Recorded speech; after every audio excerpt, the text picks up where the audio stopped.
Mieux vaut n'avoir qu'un crouton de pain sec et vivre dans la tranquillité que dans une maison où l'on festoie beaucoup tout en se querellant. Le serviteur intelligent gouvernera le fils indigne et recevra sa part d'héritage avec les frères. Le creuset épure l'argent et le four l'or, mais les cœurs, c'est l'Éternel qui les éprouve. Qui fait le mal écoute les propos des gens malfaisants, et le menteur prête l'oreille aux langues malveillantes. Se moquer du pauvre, c'est outrager son Créateur. Qui se réjouit du malheur d'autrui ne restera pas impuni. La couronne des vieillards, ce sont leurs petits-enfants, et la fierté des fils, ce sont leurs pères. Un langage distingué ne convient pas à l'insensé, combien moins le mensonge à un homme de haut rang. Dans l'esprit de ceux qui l'utilisent, le pot de vin agit comme une pierre magique. Quoi qu'il entreprenne, il doit leur assurer le succès. Qui veut se faire aimer, pardonne les torts qu'il a subis. Les rappeler divise les amis. Un reproche a plus d'effet sur un homme avisé que 100 coups de bâton administrés à un insensé. Le méchant ne recherche que la rébellion, mais c'est un messager sans pitié qui sera envoyé contre lui. Mieux vaut tomber sur une ours privée de ses petits que de rencontrer un insensé en proie à sa folie. Si quelqu'un rend le mal pour le bien, le malheur ne quittera plus sa demeure. Commencer une querelle, c'est ouvrir une brèche dans une digue. C'est pourquoi, abandonne la partie avant qu'éclate la dispute. Qui acquitte le coupable, qui condamne le juste, sont tous deux en horreur à l'Éternel. À quoi sert l'argent dans les mains d'un insensé? Peut-il acheter la sagesse quand il n'a pas de bon sens? Un ami aime en tout temps, et le frère est né pour le jour où l'on se trouve dans l'adversité. Seul un homme dépourvu d'intelligence s'engage et se porte garant des dettes d'autrui. Aimer les querelles, c'est aimer le péché. Qui fait l'important cherche sa ruine. L'homme au cœur tortueux ne trouvera pas le bonheur. Qui manie une langue perfide tombera dans le malheur. Qui donne naissance à un fils insensé en aura du chagrin, et le père d'un sot n'aura pas de quoi se réjouir. Un cœur joyeux est un excellent remède, mais l'esprit déprimé mine la santé. L'homme corrompu accepte des cadeaux sous le manteau pour fausser le cours de la justice. L'homme avisé a les yeux fixés sur la sagesse, mais les regards de l'insensé se portent au bout du monde. Un fils insensé fait le chagrin de son père et rend la vie amère à celle qui l'a enfanté. Il n'est pas bon de faire payer au juste une amende, ni de frapper de nobles dirigeants à l'encontre du droit. L'homme qui a de bonnes connaissances limite ses paroles, qui garde son sang-froid est intelligent. Le sot lui-même passe pour sage s'il sait se taire. Qui tient sa bouche close est intelligent. Ne porte pas envie à ceux qui font le mal et ne recherche pas leur compagnie, car ils ne songent qu'à détruire, et ils ne parlent que de nuire. C'est par la sagesse qu'on construit une maison, et par l'intelligence qu'on la rend solide. C'est grâce au savoir que les chambres se remplissent de toutes sortes de biens précieux et agréables. Un homme sage est un homme fort. Qui a de la connaissance accroît sa force. En effet, c'est par une bonne stratégie que tu gagneras la bataille, et la victoire s'acquiert grâce à un grand nombre de conseillers. Pour l'insensé, la sagesse est trop élevée. C'est pourquoi il n'ouvre pas la bouche dans l'assemblée aux portes de la ville. Qui projette de faire le mal aura la réputation d'être un intrigant. Les machinations insensées sont coupables, et le moqueur se rend odieux. Si tu te laisses abattre au jour de l'adversité, ta force est bien peu de choses. Délivre ceux que l'on entraîne à la mort, et sauve ceux qui chancellent et vont se faire tuer. Car si tu dis « je ne le savais pas », celui qui sait ce qui se passe au fond des cœurs, ne discerne-t-il pas, lui? Oui, celui qui protège ta vie le sait, et il rendra à chacun selon ses actes. Mon fils, mange du miel, car c'est bon. Ton palais appréciera la douceur de ce qui coule des rayons. De même, connais la sagesse, c'est bon pour toi. Si tu la trouves, il y a de l'avenir pour toi, et ton espérance ne sera pas déçue. Ne tends pas de piège comme un méchant contre la maison du juste, et ne détruis pas sa demeure. Car même si le juste tombe 7 fois, il se relèvera, alors que les méchants s'effondrent dans le malheur. Si ton ennemi tombe, ne t'en réjouis pas. Que ton cœur ne jubile pas s'il s'effondre, car l'Éternel le verrait d'un mauvais œil, et sa colère risquerait de se détourner de lui. Ne t'irrite pas au sujet de ceux qui font le mal, et n'envie pas les méchants, car ceux qui font le mal n'ont pas d'avenir, et la vie des méchants s'éteindra. Crains l'Éternel, mon fils, ainsi que le roi. Ne t'associe pas à ceux qui veulent tout bouleverser, car leur ruine viendra de façon soudaine, et qui sait quel malheur l'Éternel et le roi peuvent leur causer. Voici encore des proverbes émanant des sages. La partialité, en justice, est une mauvaise chose. Un juge qui dit à un criminel « Tu es innocent » s'attire la malédiction des foules et l'indignation des gens. Mais ceux qui le condamnent s'en trouveront bien, et ils obtiendront une belle bénédiction. Qui répond honnêtement donne une preuve de son amitié. Assure ton travail au dehors, prépare bien tes champs. Après cela, tu pourras bâtir ta maison. Ne témoigne pas sans raison contre ton prochain, et ne trompe pas par tes paroles. Ne dis pas « Je le traiterai comme il m'a traité, je rendrai à cet homme selon ce qu'il a fait. » J'ai passé près du champ d'un paresseux et le long du vignoble d'un homme sans courage, et voici que les orties avaient tout envahi, les ronces recouvraient le sol, et le muret de pierre était en ruine. En voyant cela, je me suis mis à réfléchir, et j'ai tiré une leçon de ce que j'ai observé. Je vais juste faire un petit somme, dis-tu, juste un peu m'assoupir, rien qu'un peu croiser les mains et rester couché un instant. Mais pendant ce temps, la pauvreté s'introduit chez toi comme un rôdeur, et la misère comme un pillard. Dieu est pour nous un rempart, il est un refuge, un secours toujours offert lorsque survient la détresse. Aussi, nous ne craignons rien quand la terre est secouée, quand les montagnes s'effondrent, basculant au fond des mers, quand, grondant et bouillonnant, les flots des mers se soulèvent et ébranlent les montagnes. Il est un cours d'eau dont les bras réjouissent la cité de Dieu, la demeure sainte du Très-Haut. Dieu réside au milieu d'elle. Elle n'est pas ébranlée, car Dieu vient à son secours dès le point du jour. Des peuples s'agitent et des royaumes s'effondrent. La voix de Dieu retentit et la terre se dissout. Avec nous est l'Éternel des armées célestes. Nous avons pour citadelle le Dieu de Jacob. Venez, contemplez tout ce que l'Éternel fait, les ravages qu'il opère sur la terre. Il fait cesser les combats jusqu'aux confins de la terre, l'arc, il l'a brisé et il a rompu la lance. Il a consumé au feu tous les chars de guerre. Arrêtez, dit-il, reconnaissez-moi pour Dieu. Je serai glorifié par les peuples, je serai glorifié sur la terre. Avec nous est l'Éternel des armées célestes. Nous avons pour citadelle le Dieu de Jacob. Dieu qui châtie le coupable, Éternel. Dieu qui châtie le coupable, manifeste-toi. Toi qui gouvernes la terre, interviens.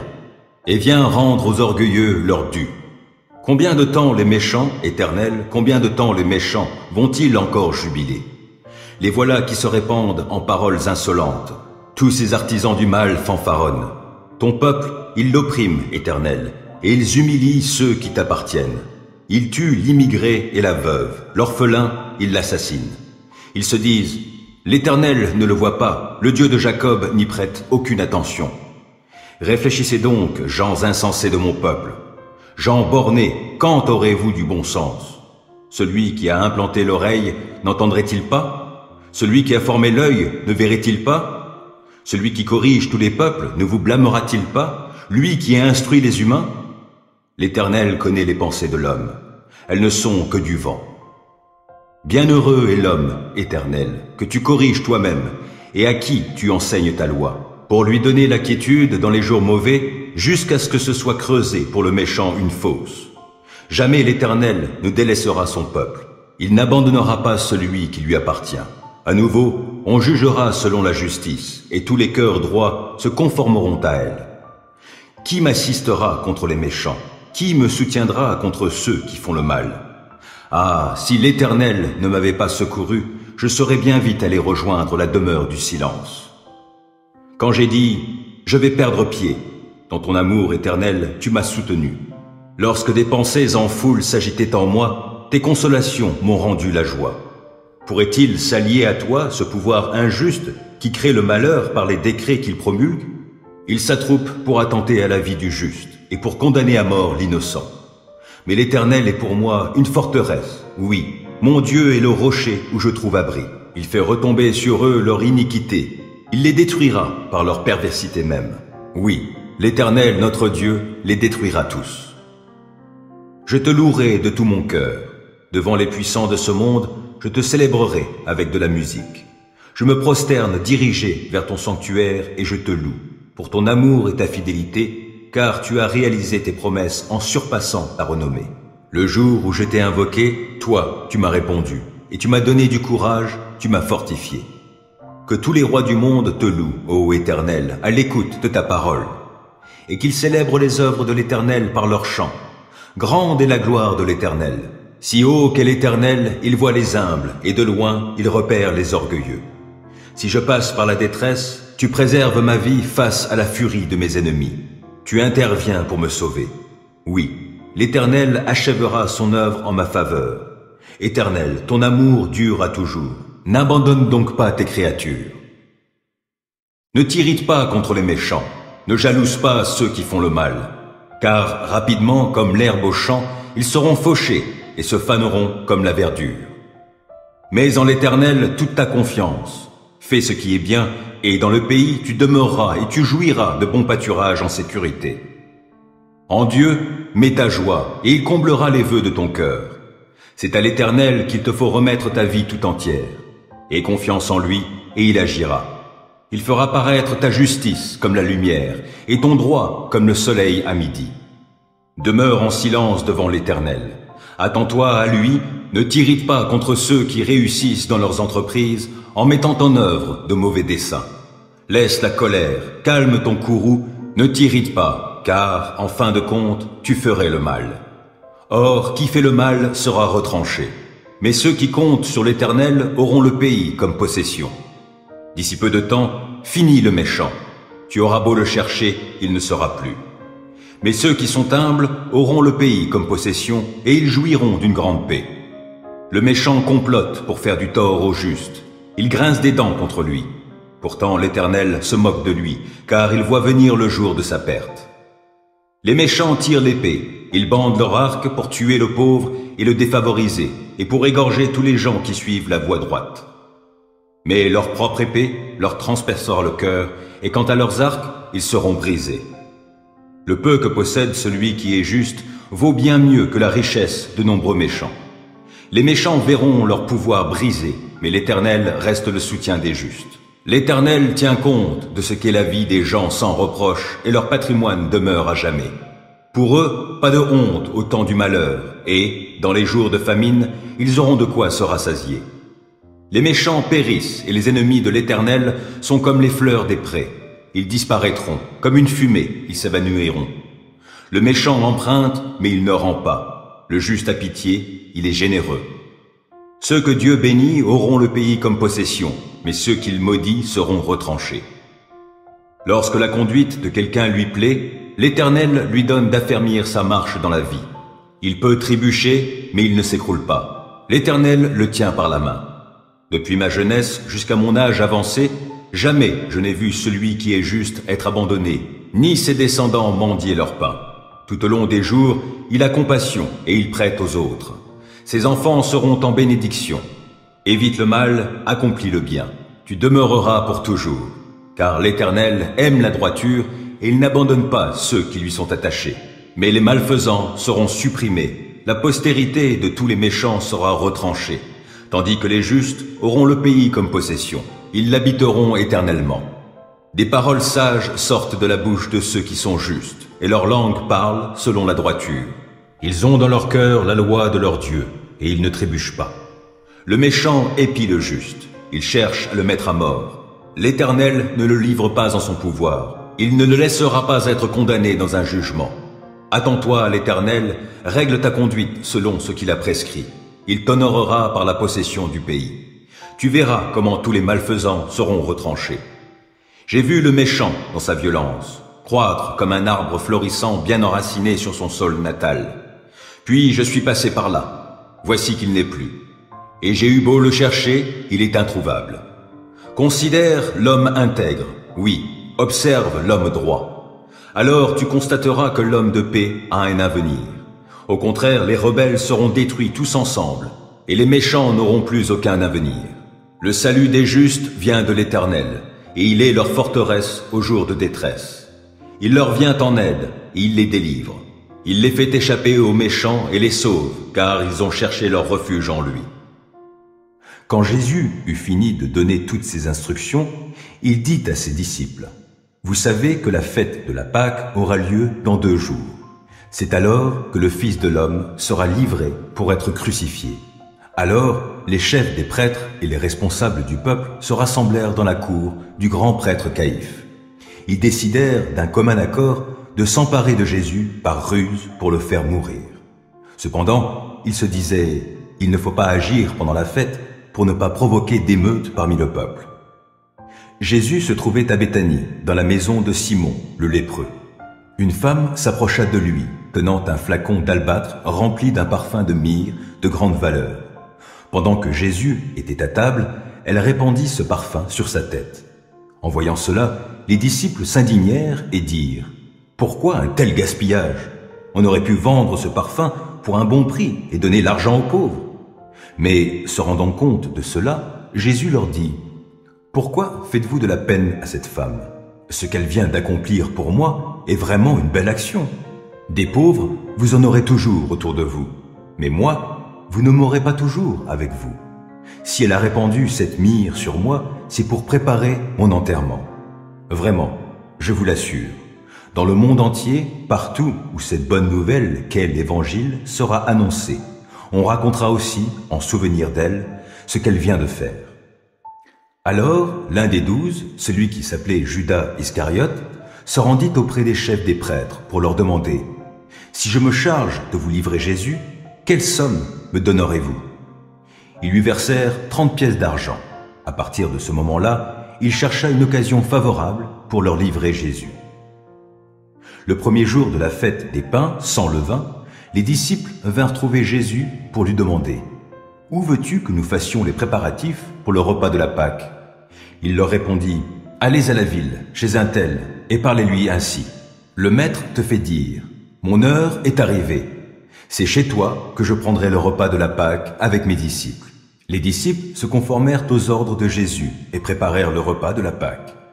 Le soir, Jésus se mit à table avec les 12 et, pendant qu'ils mangeaient, il dit « Vraiment, je vous l'assure, l'un de vous me trahira. » Les disciples en furent consternés.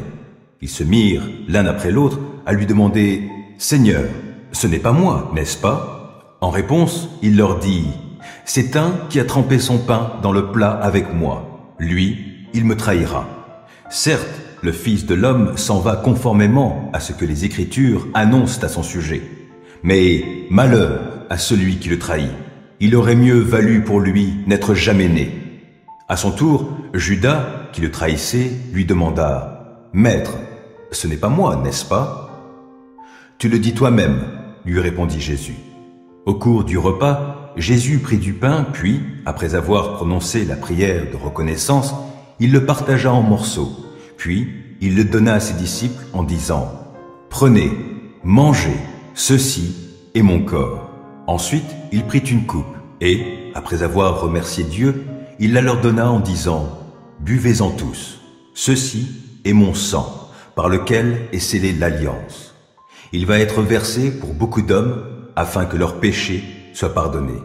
Je vous le déclare, désormais je ne boirai plus du fruit de la vigne, jusqu'au jour où je boirai le vin nouveau, avec vous, dans le royaume de mon Père. » Après cela, ils chantèrent les psaumes de la Pâque. Ensuite, ils sortirent pour se rendre au mont des Oliviers. Jésus leur dit alors « Cette nuit, ce qui m'arrivera vous ébranlera tous dans votre foi. En effet, il est écrit « Je frapperai le berger, et les brebis du troupeau seront dispersées.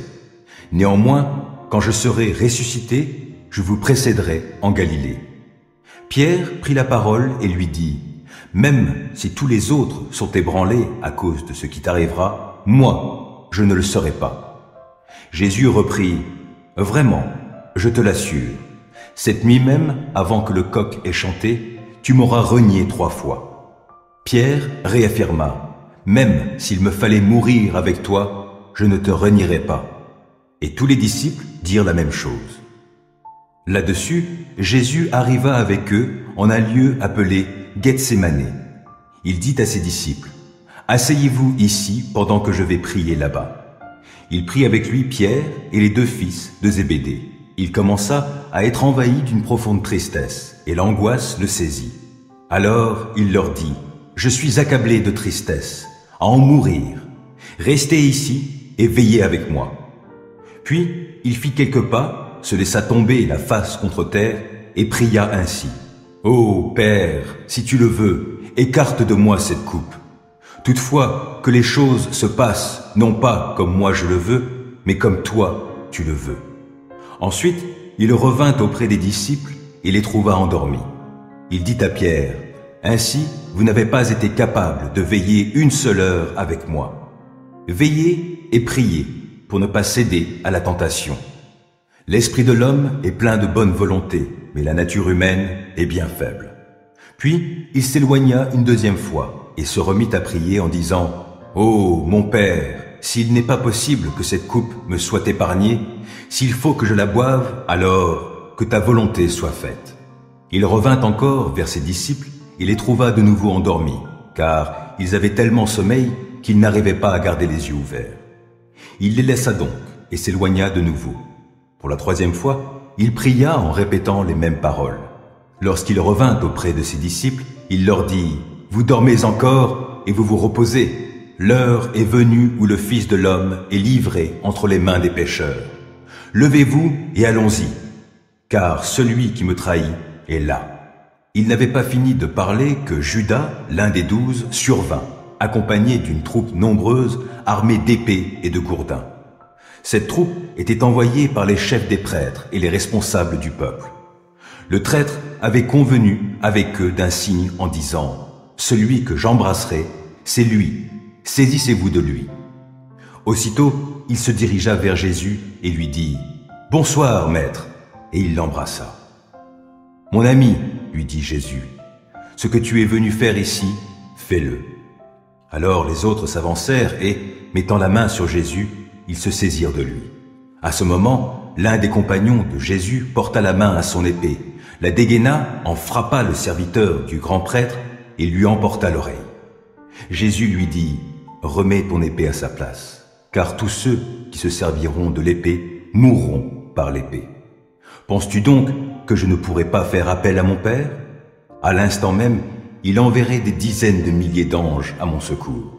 Mais alors, comment les Écritures, qui annoncent que tout doit se passer ainsi, s'accompliraient-elles? » Là-dessus, Jésus dit à la troupe, « Me prenez-vous pour un bandit, pour que vous soyez venus en force avec épée et gourdin, afin de vous emparer de moi? J'étais assis chaque jour dans la cour du temple pour donner mon enseignement, et vous ne m'avez pas arrêté. Mais tout ceci est arrivé pour que les écrits des prophètes s'accomplissent. » Alors, tous les disciples l'abandonnèrent et prirent la fuite. Ceux qui avaient arrêté Jésus le conduisirent devant Caïphe, le grand prêtre, chez qui les spécialistes de la loi et les responsables du peuple s'étaient déjà rassemblés. Pierre le suivit à distance jusqu'au palais du grand prêtre et il entra dans la cour où il s'assit au milieu des gardes pour voir comment tout cela finirait. Les chefs des prêtres et le grand conseil au complet cherchaient un faux témoignage contre Jésus pour pouvoir le condamner à mort. Mais bien qu'un bon nombre de faux témoins se soient présentés, ils ne parvenaient pas à trouver de motif valable. Finalement, il en vint tout de même 2 qui déclarèrent « Cet homme a dit « Je peux démolir le temple de Dieu et le rebâtir en 3 jours. » Alors, le grand prêtre se leva et demanda à Jésus « Tu n'as rien à répondre au témoignage qu'on vient de porter contre toi ?» Jésus garda le silence. Alors, le grand prêtre reprit en disant « Je t'adjure, par le Dieu vivant, de nous déclarer si tu es le Messie, le Fils de Dieu. » Jésus lui répondit « Tu l'as dit toi-même. De plus, je vous le déclare. À partir de maintenant, vous verrez le Fils de l'homme siéger à la droite du Tout-Puissant et venir en gloire sur les nuées du ciel. » À ces mots, le grand prêtre déchira ses vêtements en signe de consternation et s'écria « Il vient de prononcer des paroles blasphématoires. Qu'avons-nous encore besoin de témoins? Vous venez vous-même d'entendre le blasphème. Quel est votre verdict ?» Ils répondirent « Il est passible de mort. » Alors, ils lui crachèrent au visage et le frappèrent. D'autres le giflèrent en disant « Hé, Messie, fais le prophète, dis-nous qui vient de te frapper. » Pendant ce temps, Pierre était resté assis dehors, dans la cour intérieure. Une servante s'approcha de lui et dit, « Toi aussi, tu étais avec Jésus, le Galiléen. » Mais Pierre le nia en disant devant tout le monde, « Je ne vois pas ce que tu veux dire. » Comme il se dirigeait vers le porche pour sortir, une autre servante l'aperçut et dit à ceux qui étaient là, « En voilà un qui était avec ce Jésus de Nazareth. » Il le nia de nouveau et il jura, « Je ne connais pas cet homme. » Après un petit moment, ceux qui se tenaient dans la cour s'approchèrent de Pierre et lui dirent, « C'est sûr, toi aussi tu fais partie de ces gens.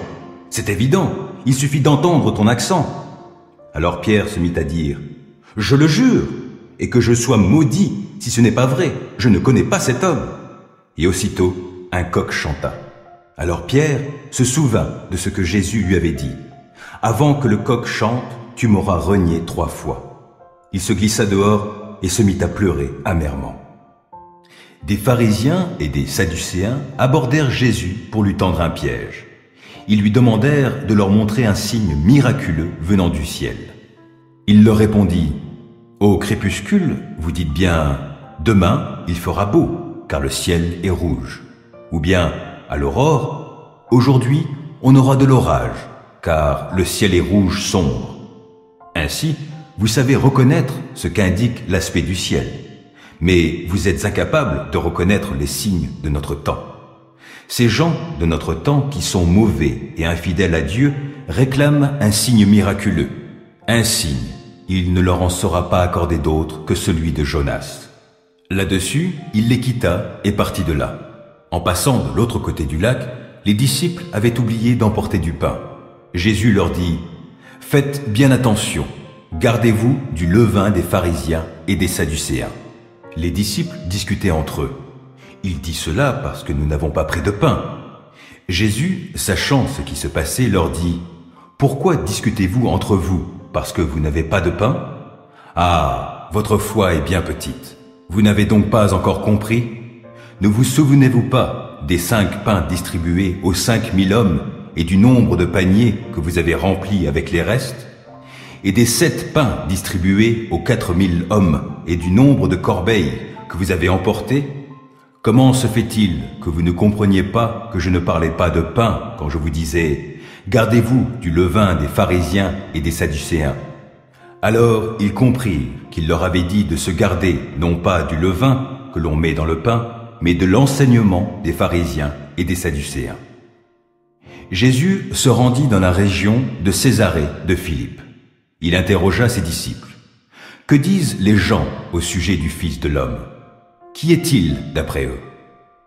Ils répondirent. « Pour les uns, c'est Jean-Baptiste. Pour d'autres, Élie. Pour d'autres encore, Jérémie ou un autre prophète. Et vous, leur demanda-t-il, qui dites-vous que je suis? » Simon-Pierre lui répondit, « Tu es le Messie, le Fils du Dieu vivant. » Jésus lui dit alors, « Tu es heureux, Simon, fils de Jonas, car ce n'est pas de toi-même que tu as trouvé cela. C'est mon Père céleste qui te l'a révélé. Et moi, je te déclare, tu es Pierre, et sur cette pierre, je bâtirai mon église, contre laquelle la mort elle-même ne pourra rien. Je te donnerai les clés du royaume des cieux. Tout ce que tu interdiras sur la terre sera interdit aux yeux de Dieu, et tout ce que tu autoriseras sur la terre sera autorisé aux yeux de Dieu. » Puis Jésus interdit à ses disciples de dire à qui que ce soit qu'il était le Messie. À partir de ce moment, Jésus commença à exposer à ses disciples qu'ils devaient se rendre à Jérusalem, y subir de cruelles souffrances de la part des responsables du peuple, des chefs, des prêtres et des spécialistes de la loi, être mis à mort et ressusciter le 3e jour. Alors Pierre le prit à part et se mit à lui faire des reproches. « Que Dieu t'en préserve, Seigneur, cela ne t'arrivera pas. » Mais Jésus, se retournant, lui dit, « Arrière, Satan, éloigne-toi de moi. Tu es pour moi un obstacle, car tes pensées ne sont pas celles de Dieu. Ce sont des pensées toutes humaines. » Puis, s'adressant à ses disciples, Jésus dit, « Si quelqu'un veut marcher à ma suite, qu'il renonce à lui-même, qu'il se charge de sa croix et qu'il me suive. Car celui qui est préoccupé de sauver sa vie la perdra. Mais celui qui perdra sa vie à cause de moi la retrouvera. Si un homme parvient à posséder le monde entier, à quoi cela lui sert-il s'il perd sa vie? Et que peut-on donner pour racheter sa vie? Le Fils de l'homme viendra dans la gloire de son Père, avec ses anges, et alors il donnera à chacun ce que lui auront valu ses actes. Vraiment, je vous l'assure, plusieurs de ceux qui sont ici ne mourront pas avant d'avoir vu le Fils de l'homme venir comme roi. Là-dessus, Jésus quitta la cour du temple. Tandis qu'il s'éloignait, ses disciples s'approchèrent pour lui faire remarquer l'architecture du temple. Alors, il leur dit, « Oui, regardez bien tout cela. Vraiment, je vous l'assure, tout sera démoli. Il ne restera pas une pierre sur une autre. » Comme il était assis sur le mont des Oliviers, ses disciples s'approchèrent, le prirent à part et lui demandèrent, « Dis-nous, quand cela se produira-t-il et quel signe annoncera ta venue et la fin du monde ?» Jésus leur répondit, « Faites bien attention que personne ne vous induise en erreur, car plusieurs viendront sous mon nom en disant « Je suis le Messie ». Ils tromperont beaucoup de gens. Vous entendrez parler de guerre et de menaces de guerre. Attention, ne vous laissez pas troubler par ces nouvelles, car cela doit arriver, mais ce ne sera pas encore la fin. En effet, on verra se dresser une nation contre une nation, un royaume contre un autre. Il y aura des famines et des tremblements de terre en divers lieux, mais ce ne seront que les premières douleurs de l'enfantement. Alors, on vous persécutera et l'on vous mettra à mort. Tous les peuples vous haïront à cause de moi. À cause de cela, beaucoup abandonneront la foi. Ils se trahiront et se haïront les uns les autres. De nombreux faux prophètes surgiront et ils tromperont beaucoup de gens. Parce que le mal ne cessera de croître, l'amour du plus grand nombre se refroidira. Mais celui qui tiendra bon jusqu'au bout sera sauvé. Cette bonne nouvelle du royaume de Dieu sera proclamée dans le monde entier pour que tous les peuples en entendent le témoignage. Alors seulement viendra la fin. Quand donc vous verrez l'abominable profanation annoncée par le prophète Daniel s'établir dans le lieu saint, que celui qui lit comprenne. Alors que ceux qui sont en Judée s'enfuient dans les montagnes. Si quelqu'un est sur son toit en terrasse, qu'il ne rentre pas dans sa maison pour emporter les biens qui s'y trouvent. Que celui qui sera dans les champs ne retourne pas chez lui pour aller chercher son manteau. Malheur, en ces jours-là, aux femmes enceintes et à celles qui allaitent. Priez pour que votre fuite n'ait pas lieu en hiver, ni un jour de sabbat. Car, à ce moment-là, la détresse sera plus terrible que tout ce qu'on a connu depuis le commencement du monde. Et jamais plus on ne verra pareille souffrance.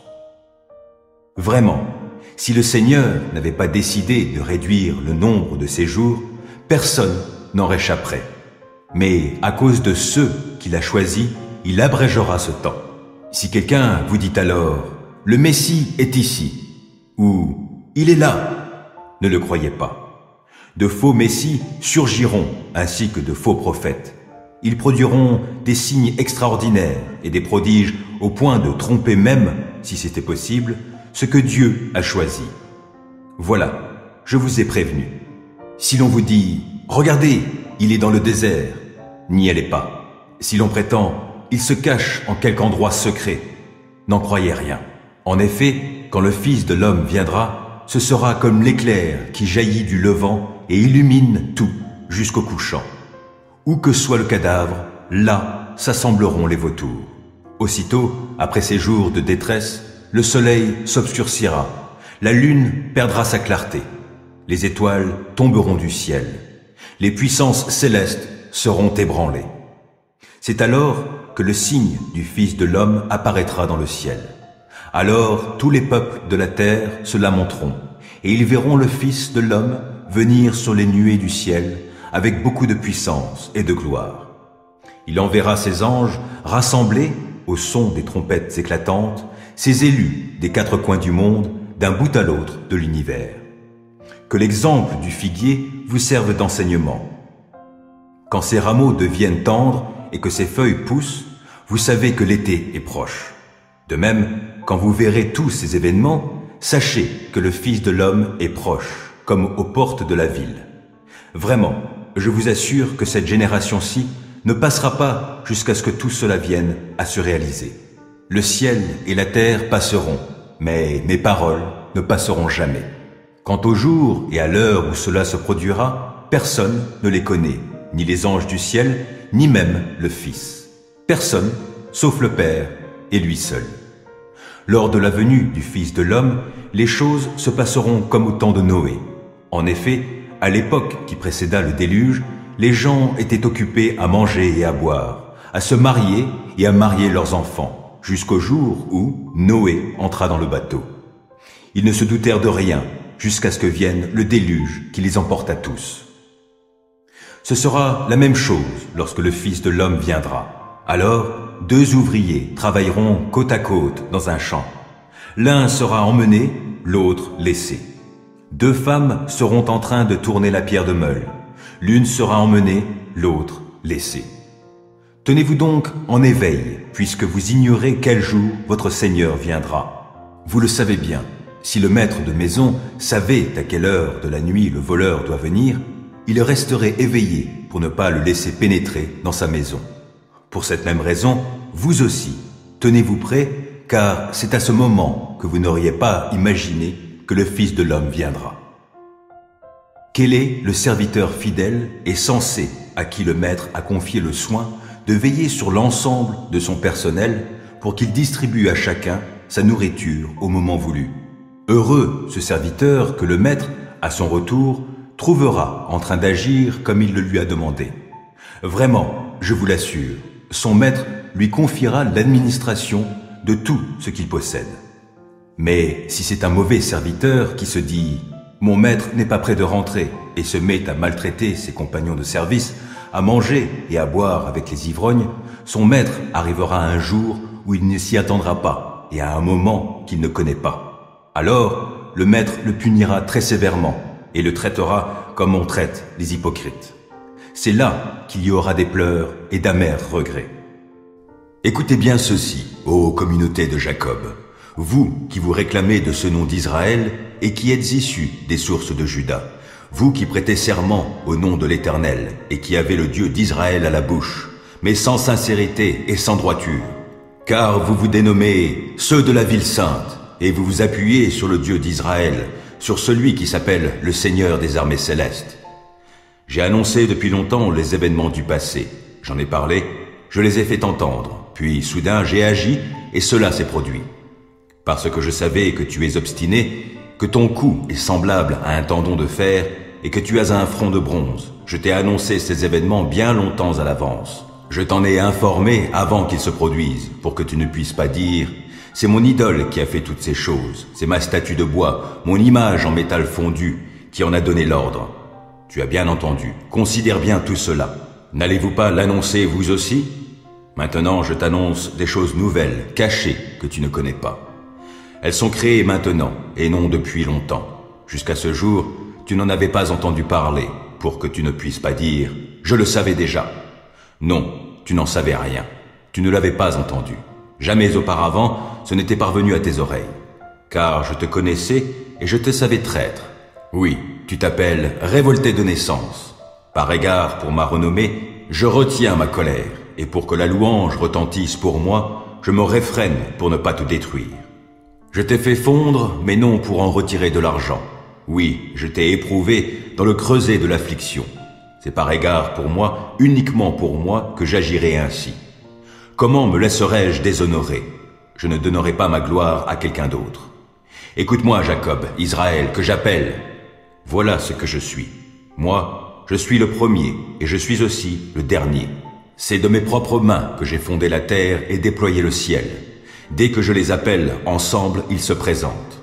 Vous tous, rassemblez-vous et écoutez-moi bien. Qui donc, parmi les autres dieux, a annoncé ces choses? Cet homme que l'Éternel aime accomplira ce qu'il désire à l'encontre de Babylone. Son bras se lèvera contre les Chaldéens. C'est moi qui ai parlé, moi qui l'ai appelé et qui l'ai fait venir. Je ferai réussir ces entreprises. Approchez-vous de moi, écoutez bien ceci. Dès le commencement, je n'ai jamais parlé dans le secret. Quand les événements se sont produits, j'étais présent. Et maintenant le Seigneur, l'Éternel, m'a envoyé et son esprit est avec moi. Ainsi dit l'Éternel, celui qui te délivre, et le Saint d'Israël. Moi, je suis l'Éternel, ton Dieu, et je t'instruis pour ton profit. Je te fais cheminer dans la voie où tu marches. Si toi, tu avais tenu compte de mes commandements, ta paix coulerait comme un fleuve, et la justice qui te serait faite déferlerait comme les vagues de la mer. Lors ta postérité serait pareille au sable. Ta descendance serait aussi nombreuse que les grains de sable des plages. Ton nom ne sombrerait pas dans l'oubli. Jamais tu ne disparaîtrais de devant moi. Sortez de Babylone, fuyez les Chaldéens. Avec des cris de joie, publiez la nouvelle. Proclamez-la, répandez-la au loin jusqu'au bout de la terre. Dites que l'Éternel a délivré son serviteur Jacob. Quand il les a conduits à travers le désert, ils n'ont pas souffert de la soif, car il a fait couler pour eux l'eau du rocher. Il a fendu le roc, et les eaux ont jailli. Mais, a dit l'Éternel, il n'y a pas de paix pour les méchants. Voici ce que dit l'Éternel. Où est la lettre de divorce en vertu de laquelle j'aurais répudié votre mère? Ou auquel de mes créanciers vous ai-je donc vendu? Non, vous avez été vendus à cause de vos fautes, et ce sont vos révoltes qui ont été la cause de la répudiation de votre mère. Lorsque je suis venu, pourquoi n'y avait-il personne? Lorsque j'ai appelé, pourquoi nul n'a-t-il répondu? Croyez-vous que ma main soit devenue trop courte pour délivrer? Que pour vous libérer, je n'aurai pas la force? Pourtant, par ma menace, je mets la mer à sec et je réduis les fleuves en un désert. Leurs poissons pourrissent alors par manque d'eau. Ils périssent de soif. J'habillerai le ciel de noir et je le couvrirai d'un habit de toile de sac. Le Seigneur, l'Éternel, m'a donné une langue de disciples attentifs pour que, par ma parole, je sache fortifier ceux qui sont fatigués. Et il me fait tendre l'oreille matin après matin, afin que je l'écoute comme un disciple. Le Seigneur, l'Éternel, a ouvert mon oreille, et moi, de mon côté, je n'ai pas résisté, je ne me suis pas éclipsé. J'ai présenté mon dos à ceux qui me frappaient, et j'ai tendu mes joues à ceux qui m'arrachaient la barbe. Je n'ai pas caché mon visage à ceux qui m'insultaient et qui crachaient sur moi. Le Seigneur, l'Éternel, viendra à mon secours. Voilà pourquoi je ne suis pas confus. C'est pourquoi j'ai rendu ma face dure comme un caillou, car je le sais. Je ne serai pas dans la honte. Il est tout proche, celui qui me justifiera. Qui veut m'intenter un procès? Comparaissons ensemble. Qui conteste mon droit? Qu'il s'approche de moi. Le Seigneur, l'Éternel, viendra à mon secours. Qui me condamnera? Mes adversaires tomberont tous en loques, comme de vieux habits. Les mythes les dévoreront. Qui parmi vous craint l'Éternel? Qu'il écoute son serviteur. Si quelqu'un marche dans les ténèbres sans avoir de lumière, qu'il place sa confiance en l'Éternel, qu'il s'appuie sur son Dieu. Mais vous qui allumez un feu, qui vous armez de flèches embrasées, allez donc dans les flammes de votre propre feu, et au milieu des flèches embrasées par vous-même. C'est de par moi que cela vous arrivera, et c'est dans la douleur que vous vous coucherez. Lorsque le roi Ézéchias eut entendu leur rapport, il déchira ses vêtements, se couvrit d'un vêtement d'étoffe grossière et se rendit au temple de l'Éternel. En même temps, il envoya Éliakim, qui avait la charge du palais, Shebna le secrétaire et les plus anciens des prêtres, tous vêtus de vêtements d'étoffe grossière, chez le prophète Ésaïe, fils d'Amo, avec ce message. Voici ce que te fait dire Ézéchias. Ce jour est un jour de détresse, de châtiment et de honte. Nous sommes comme des femmes sur le point d'accoucher qui n'auraient pas la force de mettre leur enfant au monde. Peut-être l'Éternel, ton Dieu, prêtera-t-il attention à ces paroles que l'aide de camp du roi d'Assyrie a prononcées de la part de son maître pour insulter le Dieu vivant. Peut-être l'Éternel, ton Dieu, le punira-t-il à cause des paroles qu'il a entendues. Intercède donc en faveur du reste de ce peuple qui subsiste encore. Les ministres du roi Ézéchias se rendirent donc auprès d'Ésaïe, qui leur dit « Voici ce que vous direz à votre souverain. Ainsi parle l'Éternel. Ne te laisse pas effrayer par les paroles que tu as entendues et par lesquelles les officiers du roi d'Assyrie m'ont outragé. Ce roi va recevoir une certaine nouvelle. Là-dessus, je lui ferai prendre la décision de retourner dans son pays où je le ferai mourir, assassiné. » L'aide de camp apprit que le roi d'Assyrie était parti de Lachish et qu'il était en train d'attaquer Libna. Il s'en retourna donc pour le rejoindre. Peu après, le roi d'Assyrie reçut la nouvelle que Tirhaka, le roi d'Éthiopie, s'était mis en campagne pour l'attaquer. À cette nouvelle, il envoya des messagers à Ézéchias avec ses instructions. Vous direz à Ézéchias, roi de Juda, ne te laisse pas tromper par ton Dieu en qui tu te confies. Il te dit que Jérusalem ne tombera pas aux mains du roi d'Assyrie. Tu as toi-même appris comment les rois d'Assyrie ont traité tous les pays, comment ils les ont voués à la destruction complète. Crois-tu que toi seul tu y échapperais? Mes ancêtres ont détruit les villes de Gozan, Haran et Retsep. Ils ont exterminé les descendants d'Éden qui vivaient à Télassar. Les dieux de ces pays ont-ils délivré ces gens? Que sont devenus les rois de Hamath, d'Arpad, de la ville de Sepharvaïm, de Héna et de Hiva? Ézéchias prit la lettre de la main des messagers. Il la lut et se rendit au temple de l'Éternel. Il la déroula devant l'Éternel et il pria. Éternel, Seigneur des armées célestes, Dieu d'Israël qui siège au-dessus des chérubins, c'est toi qui es le seul Dieu pour tous les royaumes de la terre. C'est toi qui as fait le ciel et la terre. Éternel, prête l'oreille et écoute. Éternel, ouvre les yeux et regarde. Entends toutes les paroles que Sennachérib a envoyé dire pour insulter le Dieu vivant. Il est vrai, ô Éternel, que les rois d'Assyrie ont massacré tous ces peuples et ravagé leur pays, et qu'ils ont jeté au feu leurs dieux parce que ce n'étaient pas des dieux. Ils ont pu les détruire parce que ce n'étaient que des objets en bois ou en pierre fabriqués par des hommes. Mais toi, Éternel, notre Dieu, délivre-nous maintenant de Sennachérib, pour que tous les royaumes de la terre sachent que toi seul, tu es l'Éternel. Alors Ésaïe, fils d'Amo, envoya le message suivant à Ézéchias. Voici ce que déclare l'Éternel, le Dieu d'Israël, que tu as prié au sujet de Sennachérib, roi d'Assyrie. Voici la parole que l'Éternel prononce contre lui. Dame Sion n'a que mépris pour toi et se moque de toi. Dame Jérusalem, hoche la tête à ton sujet. Qui as-tu insulté?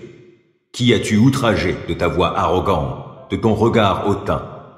Moi, le Saint d'Israël, car par tes serviteurs tu as insulté le Seigneur et tu as dit, grâce à mes nombreux chars, moi j'ai gravi les sommets des montagnes. J'ai pénétré jusqu'au cœur du Liban pour y couper les cèdres les plus hauts et les plus beaux cyprès, et parvenir jusqu'au dernier sommet dans sa forêt la plus touffue. J'ai fait creuser des puits et j'ai bu de leur eau. J'ai asséché sur mon passage tout le delta du Nil. Mais ne sais-tu donc pas que moi j'ai décidé depuis longtemps tous ces événements et que, depuis les temps anciens, j'en ai formé le plan? Et à présent, je les fais survenir, en sorte que tu réduises en tas de ruines des villes fortifiées. Leurs habitants sont impuissants, terrifiés, ils ont honte. Ils sont comme l'herbe des champs, comme la verdure des prés et l'herbe sur les toits, flétris avant d'avoir poussé. Mais moi, je sais quand tu t'assieds, quand tu sors, quand tu rentres, quand tu t'emportes contre moi. Oui, tu t'emportes contre moi. Tes discours arrogants sont parvenus à mes oreilles. C'est pourquoi je te passerai mon anneau dans le nez et je te riverai mon mors entre les lèvres, puis je te ferai retourner par où tu es venu. Quant à toi, Ézéchias, ceci te servira de signe. Cette année-ci, on mangera ce qu'a produit le grain tombé. L'année prochaine, ce qui ira pousser tout seul. Mais la troisième année, vous sèmerez, vous ferez des récoltes, vous planterez des vignes et vous en mangerez les fruits. Alors les survivants, ceux qui seront restés du peuple de Juda, seront de nouveau comme un arbre qui plonge dans le sol de nouvelles racines et qui porte des fruits. Oui, à Jérusalem, un reste surgira sur le mont de Sion, se lèveront des rescapés. Voilà ce que fera le Seigneur des armées célestes dans son ardent amour pour vous. C'est pourquoi, voici ce que l'Éternel déclare au sujet du roi d'Assyrie. Il n'entrera pas dans la ville, aucun de ses archers n'y lancera de flèches, il ne s'en approchera pas à l'abri de ses boucliers, et il ne dressera aucun terrassement contre elle. Il s'en retournera par où il est venu, sans entrer dans la ville. L'Éternel le déclare. Je protégerai cette ville, je la délivrerai par égard pour moi-même et pour mon serviteur David. L'ange de l'Éternel intervint dans le camp assyrien et y fit périr 185 000 hommes. Le matin, au réveil, le camp était rempli de tous ces cadavres. Alors Sennachérib, roi d'Assyrie, leva le camp et repartit pour Ninive, où il resta. Un jour, pendant qu'il se prosternait dans le temple de son dieu Nisroch, Ses fils, Adramélec et Saretser, l'assassinèrent de leur épée, puis s'enfuirent dans le pays d'Arara. Un autre de ses fils, Essa-Adon, lui succéda sur le trône. Je veux chanter pour mon ami la chanson de mon bien-aimé au sujet de sa vigne. Mon ami avait une vigne sur un coteau fertile. Il encercla le sol, en enleva les pierres, et il y mit des plants de choix. Il bâtit une tour de guet au milieu de la vigne, et il y creusa un pressoir. Il attendait donc de sa vigne de beaux raisins, mais elle n'a produit que des raisins infects. Maintenant donc, habitants de Jérusalem, gens de Juda, soyez les juges entre moi et ma vigne. Qu'y avait-il encore à faire pour ma vigne que je n'aurais pas fait? Pourquoi, alors que j'attendais de bons raisins, n'a-t-elle produit que des fruits infects? Maintenant donc, je vous ferai savoir ce que je vais faire à ma vigne. J'arracherai sa haie pour qu'elle soit broutée. Je ferai une brèche dans sa clôture pour que les passants la piétinent. J'en ferai une friche. Nul ne la taillera, nul ne la sarclera. Les ronces, les épines y croîtront librement, et j'interdirai aux nuages de répandre leur pluie sur elles. Or, c'est le peuple d'Israël qui est la vigne de l'Éternel, du Seigneur des armées célestes. Le plan qui faisait ses délices, ce sont les habitants du pays de Juda. Il attendait d'eux la droiture, et ce n'est qu'injustice. Il attendait d'eux la justice, et ce sont des cris de détresse. Malheur à vous qui joignez maison à maison et ajoutez un champ à l'autre, au point qu'il n'y a plus d'espace libre, parce que vous occupez à vous seuls tout le pays. Le Seigneur des armées célestes m'a parlé et m'a dit, « Ces nombreuses maisons deviendront une ruine. Ces maisons grandes et superbes seront inhabitées, car 10 arpents de vigne ne produiront qu'un tonnelet de vin, et 10 mesures de semences n'en donneront qu'une de blé. Malheur à vous qui courez de bonne heure après les boissons enivrantes, et qui vous attardez le soir excités par le vin. Des lyres et des luttes, des tambourins, des flûtes animent vos festins où le vin coule à flot. Mais vous n'avez pas un regard pour ce que l'Éternel a fait, et vous ne voyez pas l'œuvre qu'il accomplit. Voilà pourquoi mon peuple s'en ira en exil, car il n'a rien voulu savoir. Ces notables mourront de faim et la population de soif. C'est pourquoi le séjour des morts fera gonfler sa gorge et, démesurément, élargira sa bouche.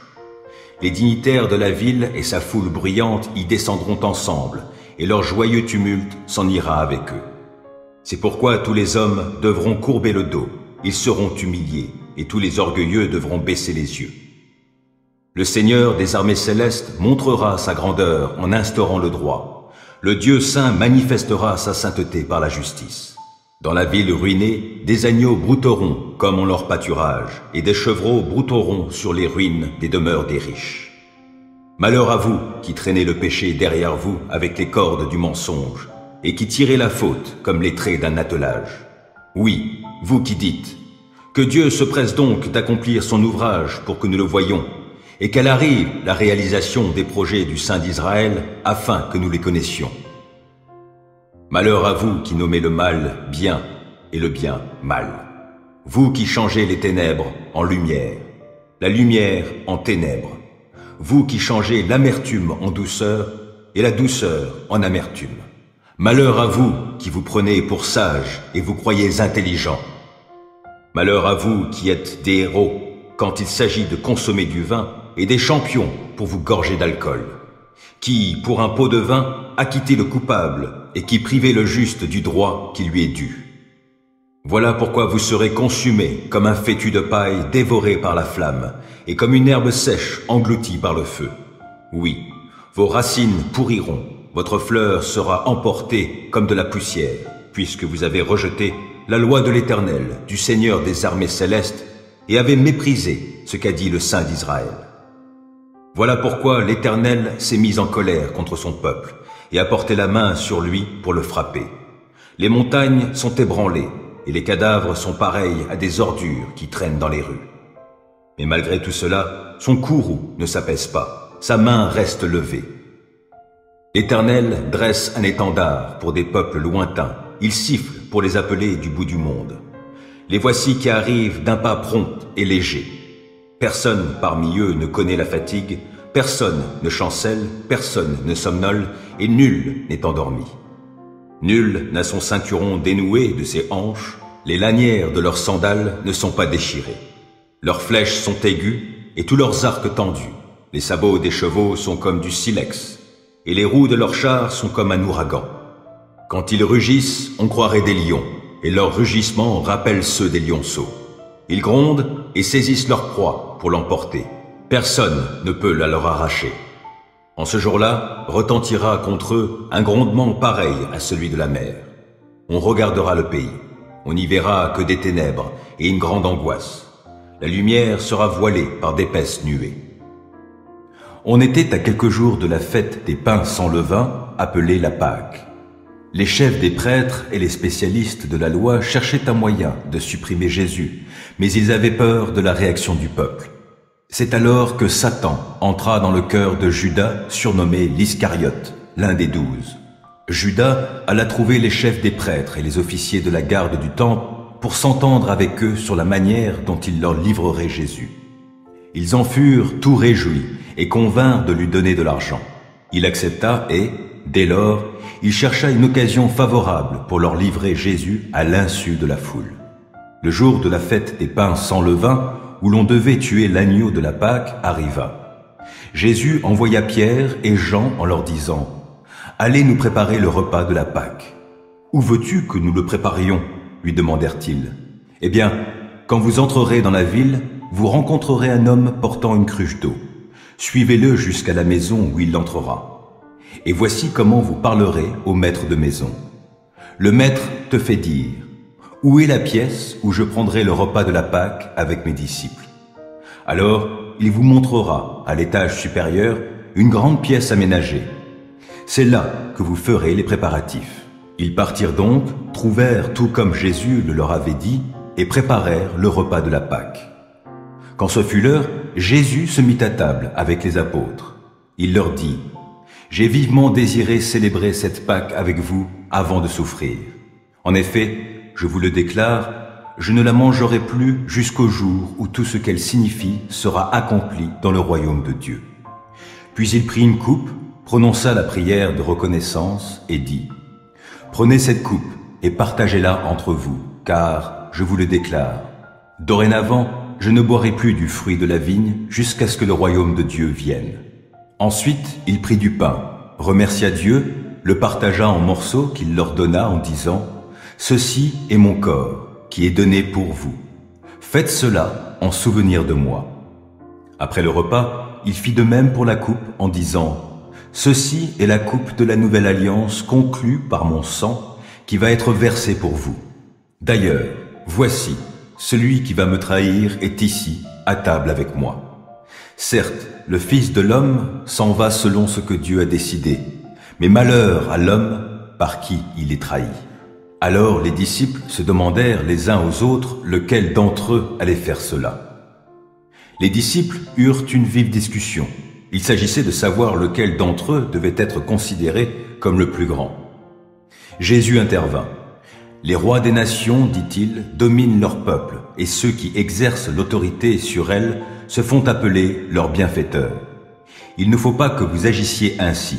Au contraire, que le plus grand parmi vous soit comme le plus jeune, et que celui qui gouverne soit comme le serviteur.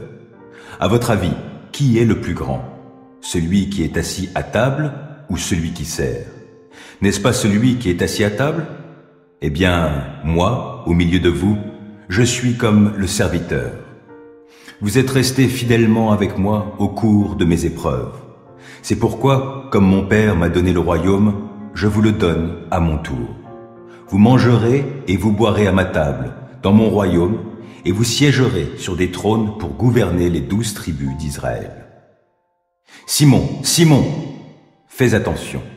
Satan vous a réclamé pour vous passer tous au crible, comme on secoue le blé pour le séparer de la balle. Mais moi, j'ai prié pour toi, pour que la foi ne vienne pas à te manquer. Et toi, le jour où tu seras revenu à moi, fortifie tes frères. Seigneur, lui dit Simon, je suis prêt, s'il le faut, à aller en prison avec toi, ou même à mourir. Pierre, reprit Jésus, je te l'assure, aujourd'hui même, avant que le coq chante, tu auras par 3 fois nié de me connaître. Puis, s'adressant à l'ensemble des disciples, il continua.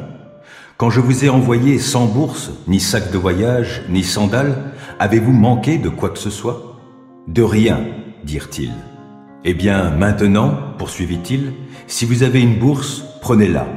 De même, si vous avez un sac, prenez-le. Et si vous n'avez pas d'épée, vendez votre manteau pour en acheter une. Car il est écrit, « Il a été mis au nombre des criminels. » Et cette parole doit s'accomplir pour moi. Car tout ce qui a été écrit de moi va s'accomplir. « Seigneur, lui dirent-ils, voilà justement 2 épées. »« Cela suffit, leur répondit-il. Alors il sortit et se dirigea, comme d'habitude, vers le mont des Oliviers. Ses disciples s'y rendirent aussi avec lui. Quand il fut arrivé, il leur dit, « Priez pour ne pas céder à la tentation. » Puis il se retira à la distance d'un jet de pierre, se mit à genoux et pria ainsi. « Ô Père, si tu le veux, écarte de moi cette coupe. Toutefois, que ta volonté soit faite et non la mienne. » Un ange venu du ciel lui apparut et le fortifia. L'angoisse le saisit, sa prière se fit de plus en plus pressante, sa sueur devint comme des gouttes de sang qui tombaient à terre. Après avoir ainsi prié, il se releva et s'approcha de ses disciples. Il les trouva endormis, tant ils étaient accablés de tristesse. « Pourquoi dormez-vous » leur dit-il. « Debout et priez pour ne pas céder à la tentation. » Il n'avait pas fini de parler quand toute une troupe surgit. À sa tête marchait le nommé Judas, l'un des 12. Il s'approcha de Jésus pour l'embrasser, mais Jésus lui dit, « Judas, c'est par un baiser que tu trahis le Fils de l'homme ?» En voyant ce qui allait se passer, les compagnons de Jésus lui demandèrent, « Maître, devons-nous frapper avec nos épées ?» Et immédiatement, l'un d'eux frappa le serviteur du grand prêtre et lui emporta l'oreille droite. Mais Jésus les retint en disant, « Laissez faire, même ceci. » Puis il toucha l'oreille du blessé et le guérit. Il se tourna ensuite vers les chefs des prêtres, les chefs des gardes du temple et les responsables du peuple qui avaient accompagné cette troupe pour le prendre. « Me prenez-vous pour un bandit pour que vous soyez venus avec épée et gourdin? J'étais chaque jour avec vous dans la cour du temple et personne n'a mis la main sur moi. Mais maintenant, c'est votre heure et les ténèbres vont exercer leur pouvoir. » Alors, ils se saisirent de lui et le conduisirent dans le palais du grand prêtre. Pierre suivait à distance.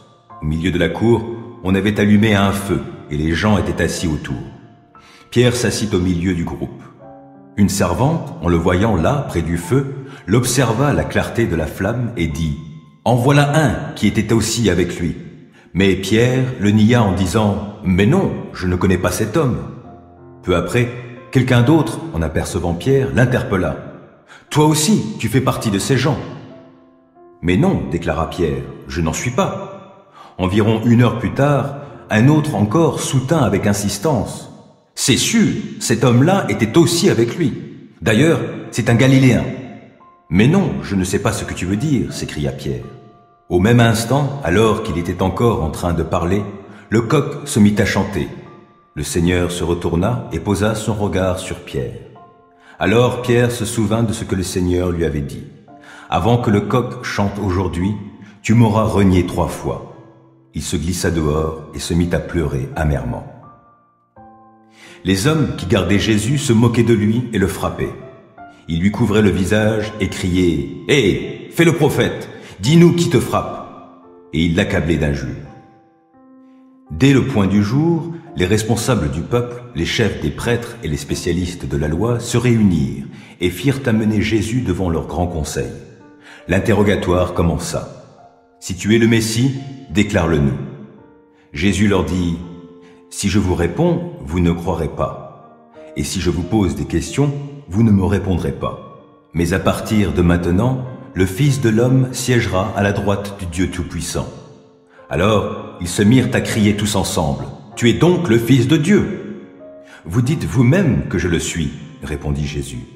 Là-dessus, ils s'écrièrent, « Qu'avons-nous encore besoin de témoignages? Nous venons de l'entendre nous-mêmes de sa bouche. » En regardant autour de lui, Jésus vit des riches qui mettaient leurs dons dans le tronc. Il aperçut aussi une pauvre veuve qui y glissait 2 petites pièces. Il dit alors, « En vérité, je vous l'assure, cette pauvre veuve a donné bien plus que tous les autres, car tous ces gens ont seulement donné de leur superflu. Mais elle a pris sur son nécessaire et a donné tout ce qu'elle avait pour vivre. Certains disaient du temple, avec ses belles pierres et les beaux objets déposés en offrande, il est magnifique. Jésus leur dit, il viendra un temps où tout ce que vous regardez sera détruit. Pas une pierre ne restera sur une autre. Maître, lui demandèrent-ils alors, quand cela se produira-t-il et à quel signe reconnaîtra-t-on que tous ces événements devront avoir lieu? Jésus leur dit, faites attention, ne vous laissez pas induire en erreur, car plusieurs viendront sous mon nom en disant, c'est moi le Messie, ou encore, le temps est venu, ne les suivez pas. Quand vous entendrez parler de guerre et de soulèvement, ne vous effrayez pas, car tout cela doit arriver d'abord, mais la fin ne viendra pas aussitôt après. Puis il ajouta, on verra se dresser une nation contre une nation, un royaume contre un autre. Il y aura de grands tremblements de terre et, en divers lieux, des famines et des épidémies séviront. Des phénomènes terrifiants se produiront et, dans le ciel, des signes extraordinaires apparaîtront. Mais auparavant, on se saisira de vous, on vous persécutera, on vous traduira devant les synagogues et vous serez jetés en prison. À cause de moi, vous serez traînés devant des rois et des gouverneurs. Ces choses vous arriveront pour vous donner l'occasion d'apporter un témoignage. Ayez donc cette ferme conviction. Vous n'aurez pas à vous préoccuper de votre défense. C'est moi, en effet, qui vous donnerai des paroles qu'aucun de vos adversaires ne pourra réfuter et une sagesse à laquelle personne ne pourra résister. Vous serez livrés même par vos parents, vos frères, vos proches et vos amis, qui feront mettre à mort plusieurs d'entre vous. Tout le monde vous haïra à cause de moi. Mais pas un seul cheveu de votre tête ne se perdra. En tenant bon, vous parviendrez au salut. Quand vous verrez des armées ennemies encercler Jérusalem, sachez que sa destruction est imminente. Alors que les habitants de la Judée s'enfuient dans les montagnes. Que ceux qui se trouveront dans Jérusalem s'empressent d'en sortir. Que ceux qui seront dans les champs ne rentrent pas dans la ville. Ces jours-là, en effet, seront des jours de châtiment où tout ce que disent les Écritures s'accomplira. Malheur en ces jours-là aux femmes enceintes et à celles qui allaitent, car ce pays connaîtra une terrible épreuve et le jugement s'abattra sur ce peuple. Ses habitants seront passés au fil de l'épée ou déportés dans tous les pays étrangers et Jérusalem sera foulée aux pieds par les peuples étrangers jusqu'à ce que leur temps soit révolu. Il y aura des signes extraordinaires dans le soleil, la lune et les étoiles. Sur la terre, les peuples seront paralysés de frayeur devant le fracas d'une mer démontée. Plusieurs mourront de peur dans l'appréhension des malheurs qui frapperont le monde entier, car les puissances célestes seront ébranlées. Alors on verra le Fils de l'homme venir sur les nuées avec beaucoup de puissance et de gloire. Quand ces événements commenceront à se produire, levez la tête et prenez courage, car alors votre délivrance sera proche. Il ajouta cet exemple. Prenez le figuier ou n'importe quel autre arbre. Il vous suffit de voir que les bourgeons commencent à pousser, et vous savez que l'été est proche. De même, quand vous verrez ces événements se produire, sachez que le royaume de Dieu est proche. Vraiment, je vous assure que cette génération-ci ne passera pas jusqu'à ce que tout vienne à se réaliser. Le ciel et la terre passeront, mais mes paroles ne passeront jamais. Prenez garde à vous-même pour que vos esprits ne s'alourdissent pas à force de trop bien manger, de trop boire et de vous tracasser pour les choses de la vie. Sinon, ce grand jour vous surprendra tout à coup. Car il s'abattra comme un filet sur tous les habitants de la terre. Restez sur vos gardes et priez sans relâche que Dieu vous donne la force d'échapper à tout ce qui doit arriver et de vous présenter debout devant le Fils de l'homme. Jésus passait ses journées à enseigner dans la cour du temple. Ensuite, il sortait de la ville et passait la nuit sur la colline appelée Mont des Oliviers. Dès le point du jour, tout le peuple affluait vers lui, dans la cour du temple, pour l'écouter.